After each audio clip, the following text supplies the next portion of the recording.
Mini truck উল্টে আহত 3 যুবক, দ্রুত তাদেরকে হাসপাতালে নিয়ে আনা হয়েছে। অবশ্যই এই ঘটনা ফের পুনরায় বিশালগড়ে।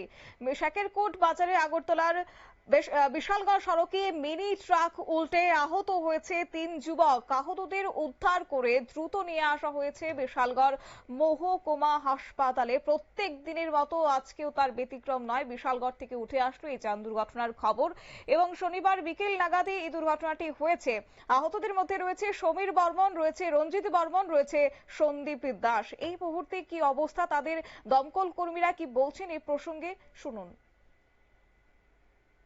বাজারে ট্যাক্সি মিস খবর সঙ্গে সঙ্গে গেলাম, গিয়ে দেখলাম যে একটা মিনি ট্রাক রাস্তার দিকে আউটে একদম উল্টে গেছে।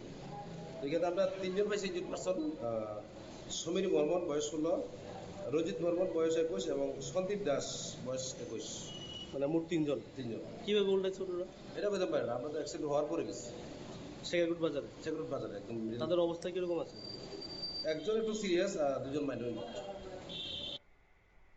দমকল কর্মীর বক্তব্য আপনারা শুনলেন। অর্থাৎ এই মুহূর্তে একজনের অবস্থা খুবই আশঙ্কাজনক, অন্যদের অবস্থাও গুরুতর। সেখানে চিকিৎসা চলছে বিশালগড় মহকুমা হাসপাতালে। যেহেতু দমকল কর্মীরা সেই সময়টাতে খবর পেয়েছে এবং তারপরে তারা ছুটে যান ঘটনাস্থলে। সেখান থেকে তিনজনকে উদ্ধার করে বিশালগড় মহকুমা হাসপাতালে পাঠিয়েছে শনিবার বিকেল নাগাদ। অবশ্য দ্রুত গতিতে থাকায় নিয়ন্ত্রণ হারিয়ে মিনি ট্রাক দুর্ঘটনার কবলে পড়েছে এবং সেই কর্তব্যরত চিকিৎসক ও যার অবস্থা আশঙ্কাজনক ও সন্দীপ বলে জানা গেছে, সন্দীপ দাস, তার অবস্থা খুবই গুরুতর। সেখানে জিবি হাসপাতালে তাকে রেফার করা হয়েছে। তবে প্রত্যেক দিনের ন্যায় আজকেও বিশালগড়ের এই দুর্ঘটনা, কেনই বা সেখানে রাশ টানতে পারছে না বিশালগড় পুলিশ কিংবা ট্রাফিক দপ্তর, সেই প্রশ্নটা কিন্তু ফের একবার তুলে ধরেছে বিশালগড়বাসী।